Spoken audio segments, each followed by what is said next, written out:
Pregnancy டைமில் அம்மா வீட்டுக்கு போகிறது அப்படின்றது ஒரு பெரிய பிளெஸ்ஸிங்னு தான் நான் சொல்லுவேன். ஏன்னா என் மூஞ்சை பார்த்தாலே தெரியும் நான் எந்த அளவுக்கு வந்து ஹாப்பியாக சந்தோஷமாக இருக்கேன் அப்படின்னு சொல்லிட்டு.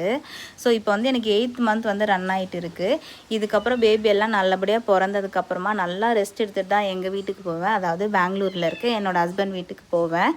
இப்போ வந்து சென்னையில் இருக்க எங்கள் அம்மா வீட்டுக்கு தான் வந்து போயிட்டுருக்கேன். கல்யாணம் ஆனதுக்கப்புறமும் அம்மா வீட்டு பக்கத்துலேயே இருக்கிற கேர்ள்ஸ்லாம் ரொம்பவே லக்கில்ல. நினச்சா அம்மா வீட்டுக்கு போயிடலாம்.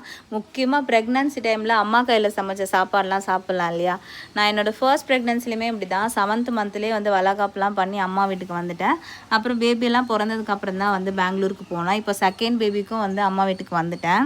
இனிமேல் கொஞ்ச நாளைக்கு காலையிலே அலாரம் வச்சு எந்திரிக்க முடியாமல் எந்திரிச்சு என்னடா சமைக்கணும் அப்படின்னு சொல்லிட்டு மண்டையை போட்டு குழப்பாமல் எங்கள் அம்மா வீட்டில் நிம்மதியாக தூங்கி லேட்டாக எந்திரிச்சாலுமே வந்து பிரேக்ஃபாஸ்ட் வந்து ரெடியாக இருக்கும். என்னதான் கல்யாணத்துக்கு அப்புறம் ஒரு பொண்ணுக்கு எல்லா பொறுப்பும் அவள் கையில் வந்தாலும் எல்லாரையும் அவள் தான் பார்த்துக்கணும் அப்படின்ட்டு இருந்தாலும் இந்த ப்ரெக்னன்சி டைமில் மட்டும் அவள் எவ்வளோ ஸ்ட்ராங்காக இருந்தாலும் அந்த எனர்ஜியெல்லாம் எங்கே போகும்னே தெரியாது.